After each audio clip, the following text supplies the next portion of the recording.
हो गया। बताओ तत्व किसे कहते हैं? दिए थे ना अभी कुछ दिन पहले याद करने के लिए। तत्व किसे कहते हैं? ठीक है, तुम ऐसे ही बता सकते हो, ऐसा कोई बात नहीं है। तत्व किसे कहते हैं?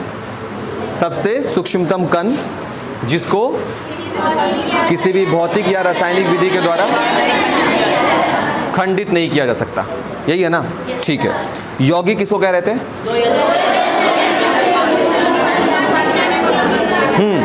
दो या दो से अधिक पदार्थों को निश्चित अनुपात में, और मिश्रण के बारे में भी सेम कैसे, बस निश्चित अनुपात हट गया है बड़ी, किसी भी अनुपात में, ठीक है। यही 3 बात था ना। पदार्थ से शुरू हुआ था पहला चैप्टर, याद अगर हो। हाँ, पदार्थ, फिर उनको उसमें जाने थे हम लोग एक शुद्ध पदार्थ और एक अशुद्ध पदार्थ में फिर पढ़े थे, तत्व को पढ़े थे, यौगिक को पढ़े थे, सही है ना। और फिर धातु के बारे में भी थोड़ा सा जाना था, अधातु के बारे में भी जाना था, है ना। अब उससे थोड़ा सा तत्व जो है, देखो ध्यान समझना, तत्व को बांट दिया हम लोग धातु में, अधातु में और उपधातु में, तत्व को बांटा। हाँ हो रहा है, रिकॉर्ड हो रहा है ना गोविंद, ध्यान रखोगे। तत्व को हम लोग बांट दिए थे, एक धातु वाला सेक्शन था, एक अधातु वाला सेक्शन था, और एक और था, है ना, उपधातु। हाँ सही है, उपधातु वाला सेक्शन था, ये था। क्लियर बात है यहाँ तक? हाँ। आज वाला जो टॉपिक शुरू होगा वो टॉपिक है परमाणु के रिगार्डिंग, और आज के चैप्टर के बाद 9th क्लास में जो परमाणु अणु वगैरह होता है, यहाँ से कम कुछ नहीं तो परमाणु और अणु को अपने साथ रख लेना है हमेशा समझने के लिए, कि कभी भी टीचर या चैप्टर में कभी भी जिक्र आ गया परमाणु के बारे में, आपके पास होना चाहिए एक बेस हमेशा। समझ में आ रहा है बात? जैसे अभी कैसे तत्व हुआ, तो अब आगे क्लास में आपको फिर से तत्व की परिभाषा नहीं मिलने वाली है, टॉपिक लेकिन रहेगा तत्व क्या है।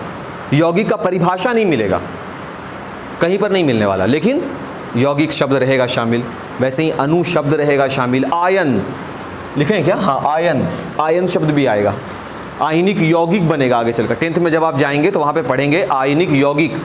तो बाबू आयनिक यौगिक तब तो समझ में आएगा ना जब आप आयन समझ करके यहाँ से आगे बढ़े होंगे। हम लोग क्या करते हैं जनरली, हम लोग आयन जब पढ़ते हैं या पढ़ा रहे होते हैं तो आयन के साथ थोड़ा सा आयनिक यौगिक को भी डिस्कस कर लेते हैं, थोड़ा सा कर लेते हैं बात उस पर। क्या दिक्कत है, थोड़ा सा बात ही कर लेंगे तो। लेकिन सबसे पहले हम लोग परमाणु को समझने की कोशिश करेंगे, ठीक है। परमाणु देखो ध्यान से, ये तत्व है, यहीं से बात आगे बढ़ रहा है, ठीक है। तत्व को ही हम देखते हैं, तत्व का निर्माण किससे हुआ, समझ में आ रहा है बात? यही तो है बात, हर चीज़ तो एक दूसरे के निर्माण के पीछे ही ढूंढना होता है, ढूंढते जाओ आगे बनता चला जाएगा। यौगिक के बारे में जब बात किए तो नहीं बोलते तत्व को निश्चित अनुपात में मिलाकर बना रहे थे, तो यौगिक में क्या बन गया था? H2O। बोले देखो ये यौगिक बन गया, हाँ, तो बोलेंगे यौगिक बना, तो फिर इसमें बताओ कि इसमें तत्व कौन है, तो तुम बोलोगे सर हाइड्रोजन एक तत्व है, ऑक्सीजन एक तत्व है, यानी तत्व से बना यौगिक। तो फिर तत्व किससे बना? तत्व का सबसे, हाँ बिल्कुल, तत्व का सबसे सूक्ष्मतम कण कौन होगा? शरीर की सबसे छोटी इकाई कौन होगी? बस वैसे ही हर चीज के बनने के पीछे का एक रीजन है। मकान बना है ईंट से, ईंट भी तो किसी चीज से बना होगा, बस वही है। नहीं, हम उस गहराई में नहीं जाएंगे किन किन चीजों से ईंट बना है, ठीक है, उतना हमको भी सही से मालूम नहीं होगा। चलो तत्व को देखते हैं। तो तत्व का निर्माण जिस कण से हुआ है,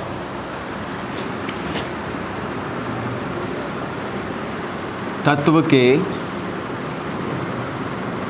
निर्माण की सबसे छोटी इकाई, सही कह रहे बाबू, तत्व के निर्माण की सबसे छोटी इकाई, या इसको हम लोग ऐसे बोलते हैं सबसे अंतिम, यानी आखिर का सबसे अंतिम कण, लास्ट पार्टिकल। अंतिम कण कौन है जी? उससे ज़्यादा छोटा कुछ है ही नहीं है, ऐसा वाला सबसे सूक्ष्मतम कण कौन है? वही है परमाणु। देखो कॉपी में अगर ये चला गया फिर तो 2 नंबर वाला क्वेश्चन बन जाएगा, फिर तुम इसको इसलिए पढ़ोगे क्योंकि ये 2 नंबर वाला क्वेश्चन बनेगा, लेकिन तुमको उसके लिए नहीं पढ़ना है बाबू, तुमको इसको ऐसे भी जान के रखना है, समझ के रखना है, इसको अपने आप में इसको समझ के रखना है। कोई पूछा किसे कहते हैं परमाणु, तुम्हारा जवाब होगा सर परमाणु जो होता है वो किसी तत्व का सबसे छोटा इकाई है। सबसे छोटा इकाई का क्या मतलब है जी? सर जिस तरह से शरीर के निर्माण की जो सबसे छोटी इकाई है जिससे शरीर का निर्माण हुआ है कोशिका, कोशिका आपस में मिलता है तो ऊतक, ऊतक आपस में मिलता है तो अंगक, ऐसे बनते जाता है ना आगे, अंग तंत्र देन शरीर, एक ऑर्गन बनता है देन शरीर बन जाता है। बिल्कुल उसी तरीके से सर परमाणु है, फिर परमाणु आपस में आकर के सटेंगे, मिलेंगे तो तत्व के अणु बनेंगे, फिर और अलग अलग तत्वों के अणु आपस में आके मिलेंगे तो यौगिक के अणु बनेंगे। यही है अणु का कॉन्सेप्ट, समझ में आ रहा है? तभी ना एक बड़ा यौगिक H2O आप कैसे पढ़ पाए, H2O जिसको आप पढ़ रहे हैं ये आप कैसे पढ़ पाए? तो यहाँ पर ऑक्सीजन तो परमाणु के रूप में है ही है, लेकिन हाइड्रोजन का तत्व का अणु के रूप में है हाइड्रोजन। देखो H2 बना हुआ है, वही समझना है। तो सिर्फ समझने के लिए देख लो पहले, फिर हम लिखवा भी देंगे आराम से। तत्व के निर्माण की सबसे छोटी इकाई या सबसे अंतिम कण कौन होता है? परमाणु। डैश देकर हम लिख दिया परमाणु। बात नंबर 1, इसको खंडित नहीं कर, पहले तो अलग अलग तरह से थ्योरी आया था ना, परमाणु को तोड़ा नहीं जा सकता, परमाणु को तोड़ा मैंने खंडित करने का सवाल ही नहीं है। बाद में बोला ना ना तोड़ सकते हैं, किसमें किसमें? परमाणु को, हाँ, इलेक्ट्रॉन में, प्रोटॉन में, न्यूट्रॉन में। बाद में इलेक्ट्रॉन को भी तोड़ा गया, न्यूट्रिनो, पॉजिट्रॉन और अलग अलग खंड में और तोड़ा गया, मतलब तोड़ा जा रहा है। समझ गए ना? पदार्थ का सबसे सूक्ष्मतम कण कौन बनकर निकल गया? क्वार्क। ये पदार्थ का सबसे छोटा कण मिला। सिलेबस में अभी अपडेट नहीं हुआ है, अभी देखो कब जाके अपडेट होता है सिलेबस। समझ में आ रहा है बात? तो ये जो साइंस है, साइंस थोड़ी रुका रहेगा। साइंस इसलिए रुका रहेगा क्योंकि हम 2013 का किताब पढ़ा रहे हैं बच्चों को, इसलिए अभी इन्वेंशन नहीं करना है। अभी अभी तो किताब छपा है, साइंस ऐसे नहीं रुकता। साइंस अपना रेगुलर डेली बेस पे काम करता रहता है, वो कर रहा है। आप अपडेट नहीं कर रहे हैं बच्चों की किताब को, समझ में आ रहा है ना? किताब अपडेट नहीं, बट टीचर लोगों का ये कर्तव्य होता है कि आप बच्चे लोगों को अवगत कराएं कि विज्ञान अभी कहाँ पहुँचा हुआ है। और हम लोग अभी क्या देख रहे हैं?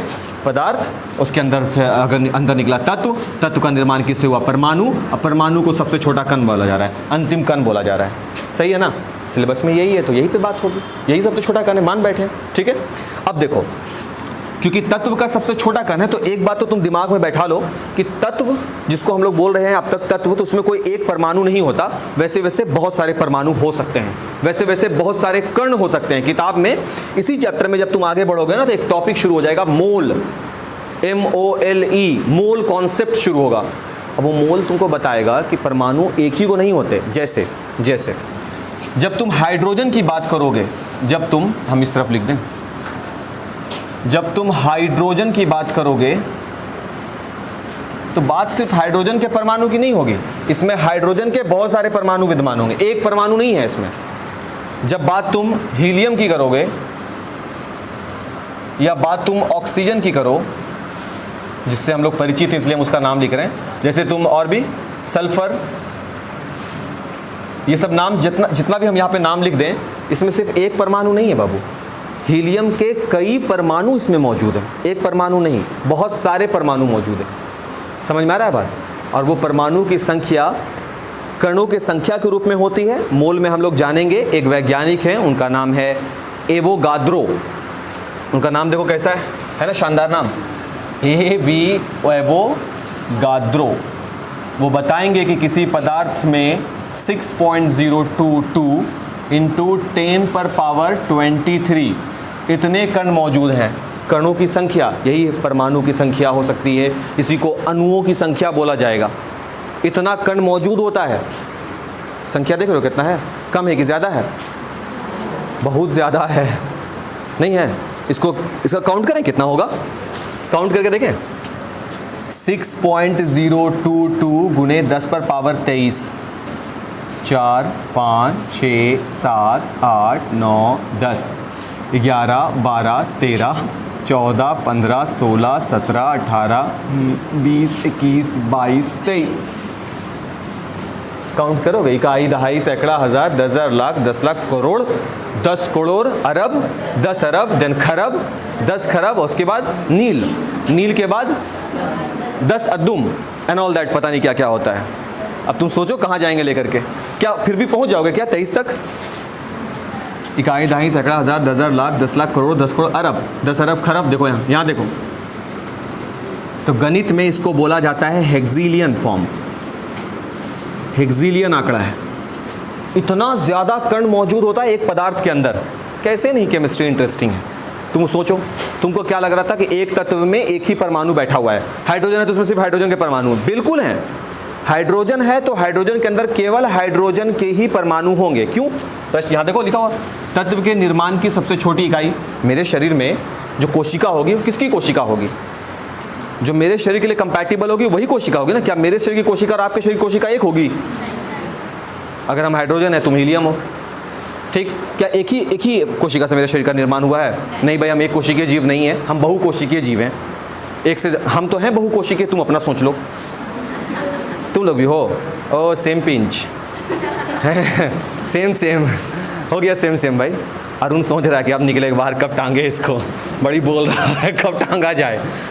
देखो ध्यान से सुनो, तो जिस प्रकार से मेरे शरीर का तुम्हारे शरीर का निर्माण एक कोशिका से नहीं हुआ है, हाँ उस एक जैसे हजारों कोशिकाओं से हुआ है, लाखों करोड़ों कोशिकाओं से हुआ है, वैसे ही किसी भी एक तत्व का निर्माण एक परमाणु से नहीं हुआ है, उस एक जैसे असंख्य परमाणुओं से हुआ है, हेक्सिलियन परमाणुओं से हुआ है। कह सकते हैं बाबू मेरे शरीर में कितनी कोशिकाएं होंगी, तुम्हारे शरीर में कितनी कोशिकाएं होंगी?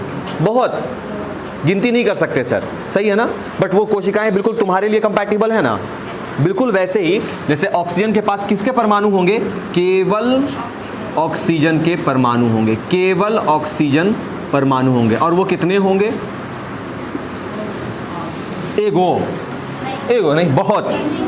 हेक्सिलियन पढ़ पा रहे हैं?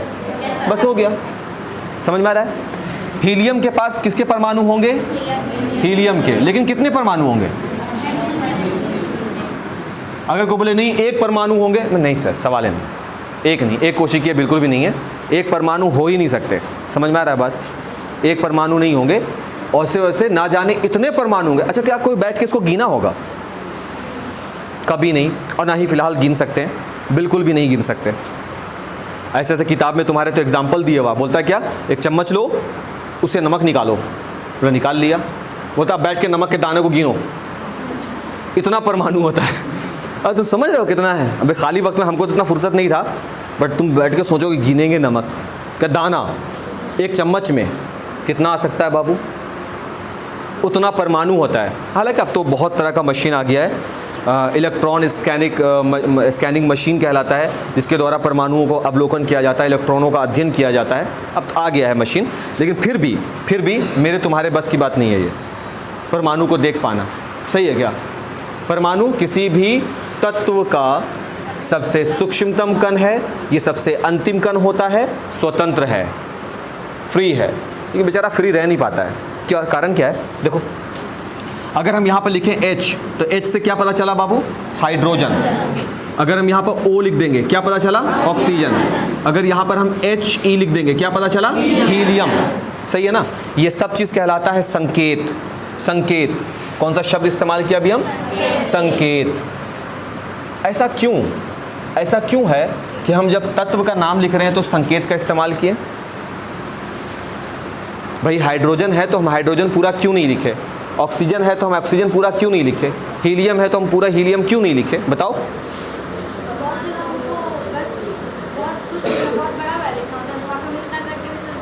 अच्छा, ये तो बता रही हैं कि क्योंकि बहुत बड़ा हो जाता है तो उतना बड़ा क्यों लिखेंगे, तो उसको छोटा करके लिख दिया। और बताओ, तुम लोग बताओ कुछ। क्या बाबू? हाँ, परमाणु है। जैसे ये सारे तत्व है ना, जैसे हाइड्रोजन है, हीलियम है, ऑक्सीजन है, सल्फर, ये चार गो का हम जो नाम लिखे हैं, ये सब क्या है? तत्व है।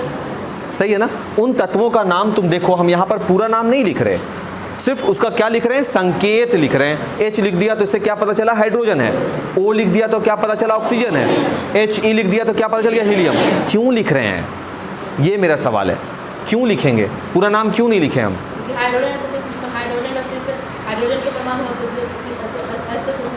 अच्छा, क्योंकि ये हाइड्रोजन, इसमें केवल हाइड्रोजन के परमाणु होंगे, इसलिए इसको H से सूचित कर दिया। और अगर हम पूरा हाइड्रोजन लिख देंगे तब भी इसमें हाइड्रोजन के परमाणु होंगे।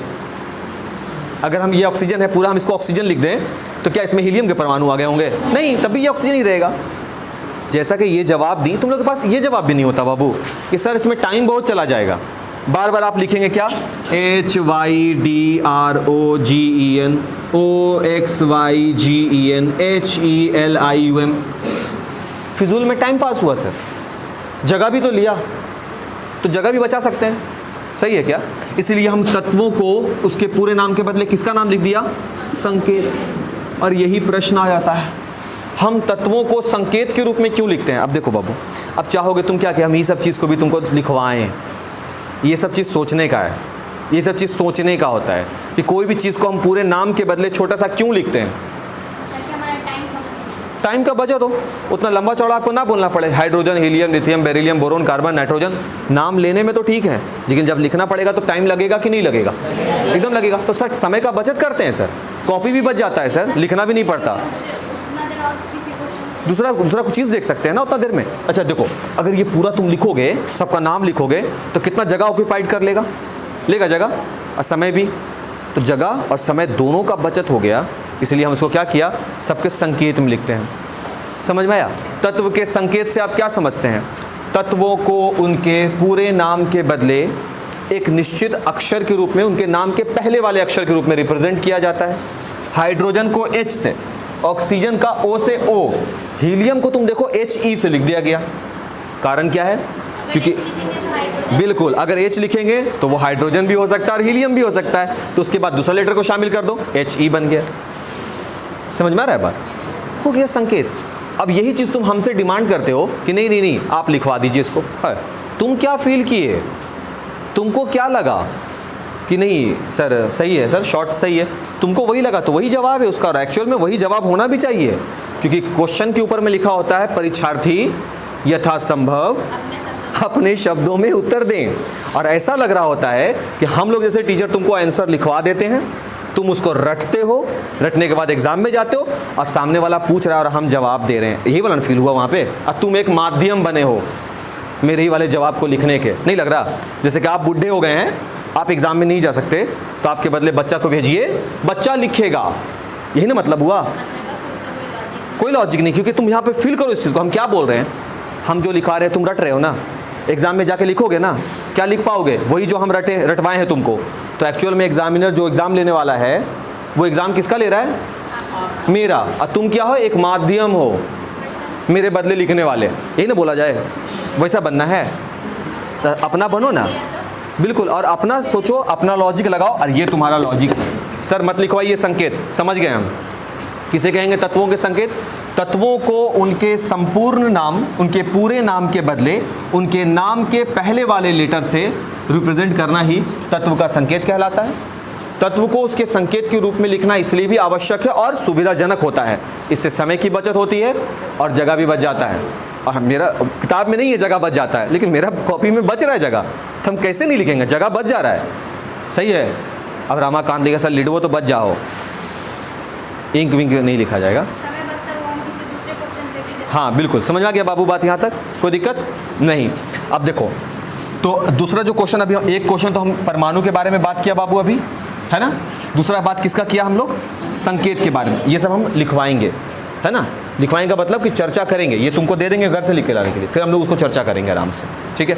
तीसरा जरूरी बात, अगर परमाणु है तो परमाणु को रिप्रेजेंट कैसे करेंगे? देखो, अगर हाइड्रोजन का परमाणु है कोई, तो मान लेते हैं कि ये जो परमाणु बनाए हम फोटो, ये किसका परमाणु है?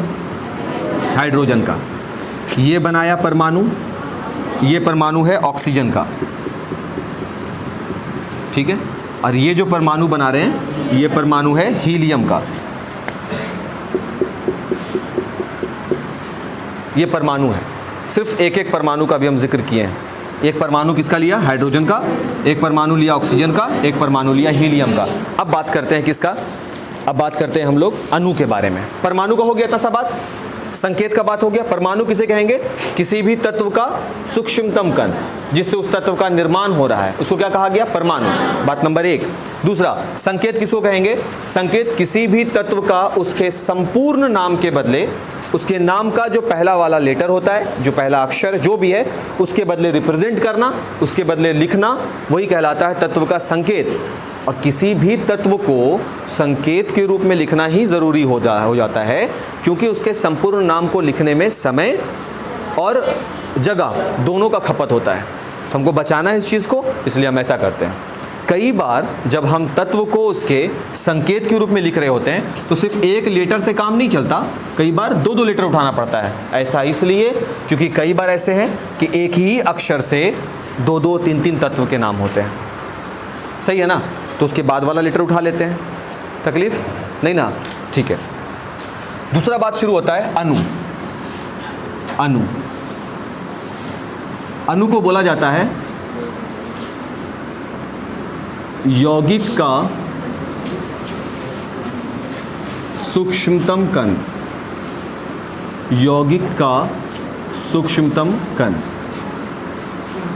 अगर बात हो किसी कंपाउंड के बनने की, यौगिक समझते हैं ना, सेकंड चैप्टर में पढ़ के आए हम लोग। कोई भी यौगिक, यौगिक किसे कहते हैं? दो या दो से अधिक तत्वों को निश्चित अनुपात में मिलाने से। सही है, तो वो, हाँ बिल्कुल, तो वो जो यौगिक बना है उस यौगिक का सबसे छोटा वाला कण कौन होगा? अणु कहलाएगा। तत्व जो है उसका सबसे छोटा वाला कण कौन होगा? परमाणु कहलाएगा। तत्व किसे कहते हैं? वैसा मौलिक कण, वैसा पदार्थ जिसको किसी भी भौतिक या रासायनिक विधि द्वारा तोड़ा नहीं जा सकता। तत्व जो है वो शुद्ध पदार्थ होते हैं। सही है बात यहाँ तक? ठीक है। यौगिक का सबसे सूक्ष्मतम कण क्या रहेगा? अणु। अब देखिए यौगिक कैसे बना। ये सब जो फोटो अभी हम बनाया इसको मिटा दे रहे हैं, समझ ले बाबू ध्यान से, इसको मिटा दे रहे हैं। देखो ये जो यहाँ पर बनाया है ये क्या है? परमाणु। क्लियर? अब देखो ये हाइड्रोजन था, यहाँ पे देखो एक हाइड्रोजन के परमाणु ये हुआ और एक और हाइड्रोजन के परमाणु ये ले आया। कितने हाइड्रोजन के परमाणु हो गए? 2। इसका मतलब ये क्या बन गया? H2। सही है बाबू। यहाँ पर ऑक्सीजन एक ले आया, ऑक्सीजन का परमाणु, एक और ऑक्सीजन का परमाणु ले आया, ये क्या बन गया बाबू? O2। यहाँ पर एक हीलियम का परमाणु है बाबू, एक और हीलियम का परमाणु ले आया, यहाँ पर क्या बन गया? सॉरी, ये He2 नहीं बनाता है, इसको हम लोग बाद में बात करेंगे क्यों नहीं बनाता है, निष्क्रिय होता है, उस पर बाद में बात करेंगे। अब देखो इन दोनों को देखो, यहाँ पर परमाणु अब अकेला नहीं है, ये परमाणु था ना, यहाँ पर अकेला है, ये परमाणु है, लेकिन यहाँ देखो दो परमाणु आकर के आपस में क्या हो गए? जुड़ गए, H2 बन गया, एगो H प्लस एक और H, दिख रहा है क्या? तो इसलिए ये कहलाएंगे अणु, और वो अणु को कहते हैं हम लोग तत्व के अणु। क्यों तत्व के अणु कह रहे हैं? ये क्या है? ये तत्व थे ना, और इस तत्व के एक परमाणु के बारे में बात नहीं है, ऐसे ऐसे दो परमाणु आपस में आए और आकर के मिल गए आपस में। देखिए एक ये था, एक ये था, दोनों आकर के मिल गया, कौन सा बना लिया? H2 अणु।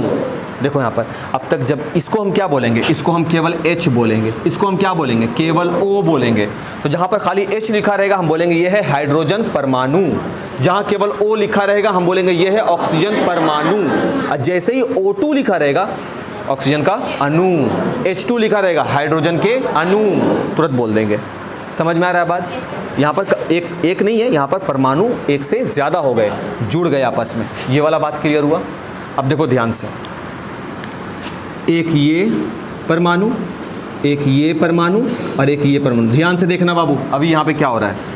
ये वाला देखो ब्लैक डॉट भर रहे हैं, ब्लैक डॉट का मतलब हो गया हाइड्रोजन, एक और ब्लैक डॉट भर रहे हैं मतलब एक और हाइड्रोजन, तो ये हो गया H2। और ऑक्सीजन को अगर हम ब्लू डॉट से भर के बना रहे हैं, देखो ध्यान से, तो ये क्या है? O2। तो यहाँ पर इसको पढ़ो ध्यान से, क्या हुआ? एक हाइड्रोजन के परमाणु, एक और हाइड्रोजन के परमाणु, ये हो गया H2, और एक ऑक्सीजन के परमाणु, तो ये बन गया H2O। सिर्फ समझने के लिए, सिर्फ समझने के लिए। अब यहाँ पर हम इसको बोल सकते हैं यौगिक के अणु, यौगिक के अणु। दिमाग पर जोर लगाने का टाइम आ चुका है। 9th क्लास का टॉपिक 11th क्लास का टॉपिक बिल्कुल एक समान होता है बेशक, लेकिन 9th के टॉपिक में अगर आप ये नहीं समझते हैं, 10th में चैप्टर नंबर 3, 4 केमिस्ट्री नहीं समझ में आएगा, यकीन मानिए। 3, 4 एकदम समझ में नहीं आएगा, तो आपको जितना भी नज़रअंदाज करना है कर लो नज़रअंदाज, नहीं पढ़ना है मत पढ़ो इसको। तुम सवाल हमसे नहीं करोगे, नहीं समझ में आएगा, लेकिन हम अपने हिसाब से तो पूरा कोशिश करेंगे समझाने का, हम पूरा कोशिश करेंगे। अगर ये समझ में नहीं आया, देखो फ़र्क क्या दोनों में दिखा, दोनों में फ़र्क क्या दिख रहा है। देखो किसे कहेंगे तत्व के अणु और किसे कहेंगे यौगिक के अणु? क्या दोनों अलग अलग होते हैं? क्या दोनों में अंतर है? कुछ समझना पड़ेगा। अणु किसे कहते हैं? किसी भी यौगिक का सबसे छोटा कण। एक बात, यौगिक का सबसे छोटा कण। अब यहाँ देखो, तत्व के रूप में अगर हाइड्रोजन है तो यहाँ पर यौगिक का निर्माण हुआ है दोनों हाइड्रोजन के आपस में जुड़ने से, और ये दोनों परमाणु जब आपस में जुड़ रहे हैं तो दोनों परमाणु किसके हैं? एक ही तत्व के हैं। यहां पर दोनों के दोनों परमाणु किसके हैं? ऑक्सीजन के हैं, इसलिए यहां पर जो यौगिक बना, यहां पर जो अणु बन रहे हैं, अणु का जो निर्माण हुआ वो किसके हैं? एक ही प्रकार के परमाणुओं के जुड़ने से बने। दिख रहा है बाबू? O2 एक ही प्रकार के परमाणु के जुड़ने से। तो तत्व के अणु का जब निर्माण होता है तो वो उस तत्व के एक ही प्रकार के परमाणुओं के जुड़ने से होता है। बोल सकते हैं? तुम साफ साफ इसको देखोगे, यहां पर ये दोनों किसके हैं? दोनों ऑक्सीजन के परमाणु हैं, और दोनों ऑक्सीजन के परमाणु आपस में मिले, अब मिलने के बाद O2 बना। सही है, लेकिन यौगिक के अणु के बारे में क्या जिक्र है? तो बोलेंगे सर यौगिक के अणु में अलग अलग तत्वों के अणु जुड़े हुए हैं। यहां देखिए, ये दोनों किसके हैं? हाइड्रोजन के, और ये किसके हैं? ऑक्सीजन के। दोनों जुड़ गए, H2O बना दिया। अगर हम बोलेंगे निर्माण हुआ है CO2 के, CO2 का निर्माण है, तो आप क्या बोलेंगे? सर कार्बन कितना है यहाँ पर? 1, यौगिक में पढ़ चुके हैं ये चीज। और ऑक्सीजन कितना है यहाँ पर? 2। तो कार्बन का 1 परमाणु मान लेते हैं, और ऑक्सीजन का 2 परमाणु। तो ये जो 2 परमाणु, ये 1 परमाणु ये और 1 परमाणु ये जो आया, दोनों आपस में आके मिला, तो हम इसको बोलेंगे कि ये क्या हो गए? ऑक्सीजन के अणु। ये है O2 हैं, और ये क्या है? परमाणु। किसका? कार्बन का। दोनों आपस में मिला, तब जाकर के क्या बना? CO2। CO2 क्या है? यौगिक। जब एक यौगिक का निर्माण हुआ तो किससे यौगिक का निर्माण हुआ है? अणु से। देख पा रहे हो? तो किसी भी यौगिक का जो सबसे छोटा वाला कण होता है, उसी को हम लोग क्या बोल रहे होते हैं? अणु। समझ में आया? अगर हम यहां पे लिख देंगे O2, तो तुम क्या बोलोगे? ये क्या है?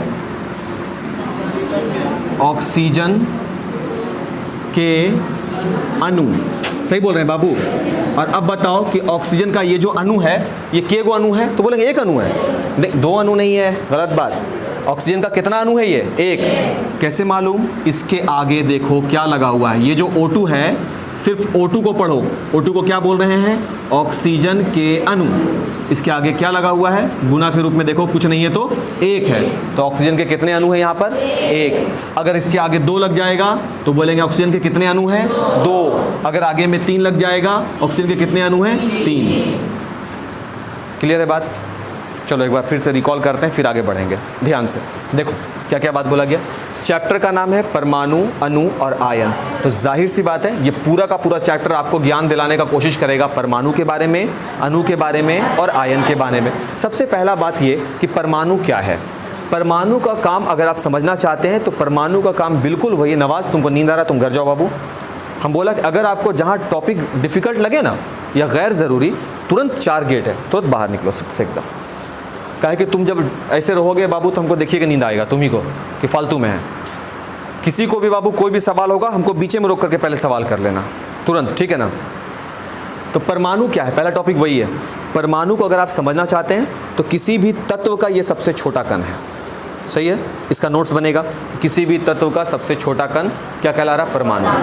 अब परमाणु जिस प्रकार तत्व का छोटा कण होता है, ठीक उसी प्रकार जैसे हमारे शरीर का सबसे छोटा कण कौन होता है? कोशिका।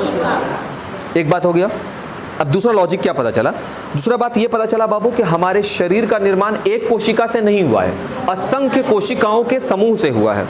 उसी प्रकार से तत्व का भी निर्माण एक परमाणु से नहीं हुआ है। उसी प्रकार तत्व का निर्माण केवल एक परमाणु से नहीं हुआ, बल्कि असंख्य परमाणुओं से हुआ है। समझ में आ गया? अब तीसरा ज़रूरी बात, मेरे शरीर का निर्माण जिस कोशिका से हुआ है वो कोशिका आपके शरीर में नहीं मौजूद है। आपकी कोशिका सेपरेट है, मेरी कोशिकाएं सेपरेट हैं, हम दो का अलग अलग कोशिका है। सही है बात? उसी प्रकार से इसका जो कोशिका है, मीन्स इसके जो परमाणु हैं वो सेपरेट होंगे। किससे? पड़ोसिया से। उसके पड़ोसी से हाइड्रोजन, हीलियम, इसका पड़ोसी है lithium, then beryllium, then boron, then carbon, then nitrogen, तब ऑक्सीजन। तो ऑक्सीजन का जो भी पड़ोसी हो, कोशिका नहीं मिलने वाला। यहाँ तक कि अब भाई बहन का कोशिका तो आपस में मिलवे नहीं करता है। समझ में आ रहा है बात? कि कितना कोशिका होते हैं? असंख्य।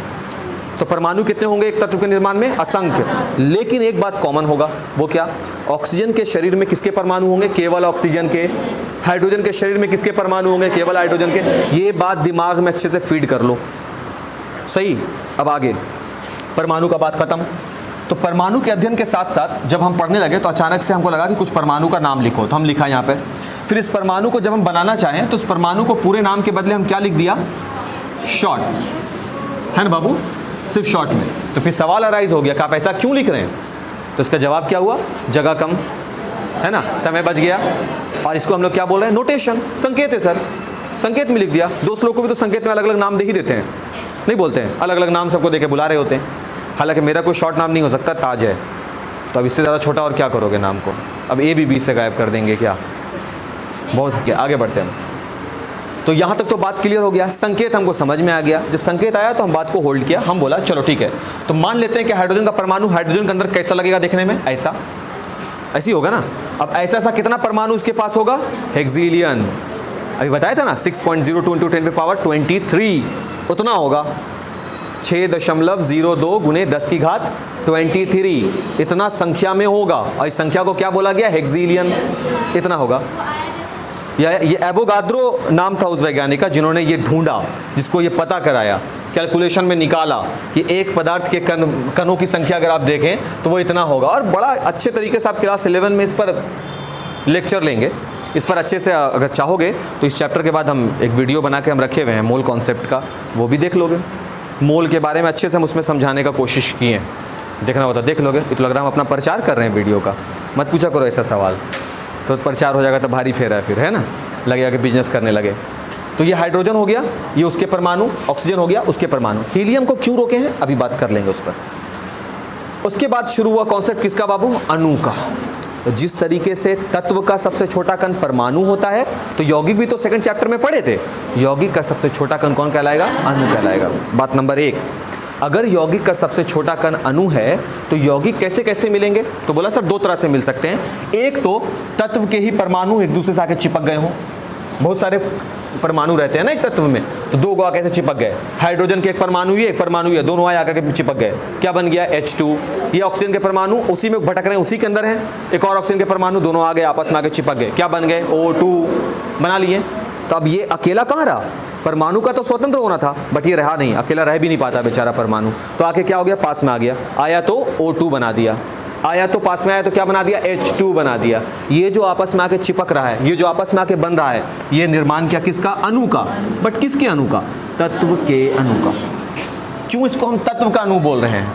क्योंकि इसमें कोई दूसरा पदार्थ नहीं है। कोई दूसरा तत्व है क्या? देखो तो, तत्व के अणु का जब भी निर्माण होगा, ध्यान रखना बाबू, ये सब बात अगर वीडियो देखो तो इस सब बात को कोट कर लेना।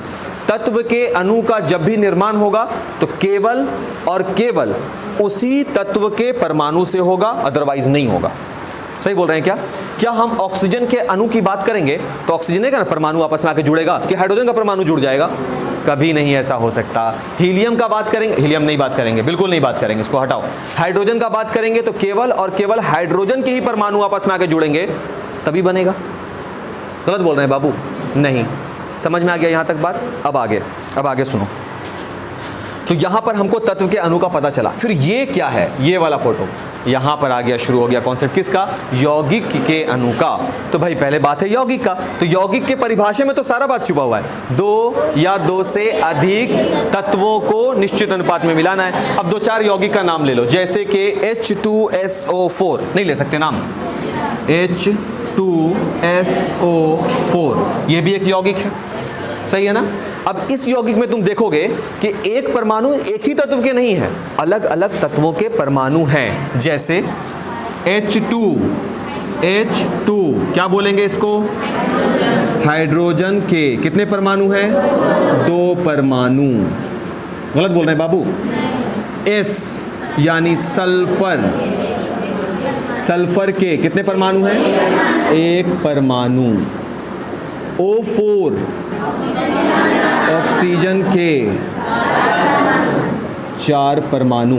अब तुम गौर से समझो बाबू, H2SO4 जिसको हम सल्फ्यूरिक अम्ल बोलते हैं, इसके निर्माण में हाइड्रोजन के 2 परमाणु शामिल हैं। एक तो हाइड्रोजन तत्व शामिल हो गया, बोल सकते हैं। सल्फर के 1 परमाणु यानी सल्फर भी तत्व शामिल है। ऑक्सीजन के 4 परमाणु यानी ऑक्सीजन भी शामिल है। अलग अलग तत्वों के परमाणु शामिल हैं। समझ में आ रहा है? तो इसको हम क्या नाम देंगे? अलग अलग तत्वों के परमाणु शामिल हो गए, इसको हम बोलेंगे यौगिक। और ये है यौगिक के अणु, यही कहलाएंगे, यही है अणु, कह सकते हैं बाबू। इसको हम क्या नाम देंगे? यौगिक के अणु। तत्व के अणु या यौगिक के? तो बोलेंगे यौगिक के अणु। अब अगर हम टेस्ट में ये प्रश्न पूछ दिया कि तत्व के अणु और यौगिक के अणु में क्या अंतर है, तो जवाब क्या मिलेगा? यौगिक के अणु अलग अलग प्रकार के परमाणुओं को शामिल करते हैं। तत्व के अणु एक ही प्रकार के तत्व के परमाणुओं को शामिल करके बने होते हैं। भाई इसको रटना नहीं है यार, तुम खुद देख लो, यही अंतर है ना। यहाँ पे देखो हाइड्रोजन है और ये ऑक्सीजन है, यहाँ पे देखो केवल हाइड्रोजन है, केवल ऑक्सीजन है। समझ में आया? ठीक है, ये क्या कहला गया बाबू? यौगिक के अणु। H2SO4 हैं अणु, किसके अणु हैं? यौगिक के। सल्फ्यूरिक अम्ल, सल्फ्यूरिक अम्ल क्या है? एक यौगिक। सही है क्या? अगर हम इसी तरह से और भी दूसरा नाम ले लें, लाइक H2S2O7, इसको हम ओलियम पढ़ते हैं, इसको हम क्या बोलते हैं? ओलियम। ओलियम। इसमें हाइड्रोजन के कितने परमाणु? 2। सल्फर के कितने परमाणु? 2। ऑक्सीजन के कितने परमाणु? 7।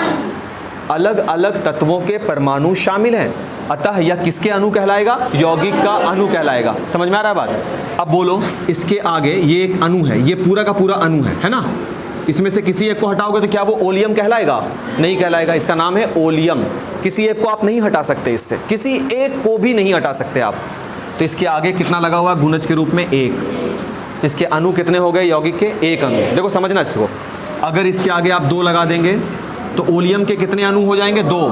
इसके आगे अगर आप 12 लगा दो तो कितने हो जाएंगे? 12। समझ में आ रहा है बात?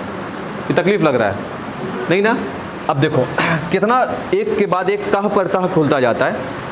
हम लोग धोवन सोडा का नाम सुने? धोने वाला सोडा, कपड़ा वपड़ा धोने में इस्तेमाल होता है। उसका सूत्र होता है Na2CO3.10H2O।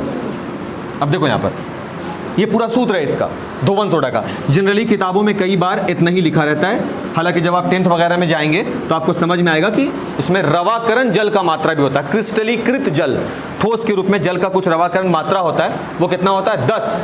अब देखो इसको पढ़ो आराम से। H2O क्या है? तत्व है कि यौगिक? यौगिक है। और H2O के आगे कितना लगा हुआ है? 10।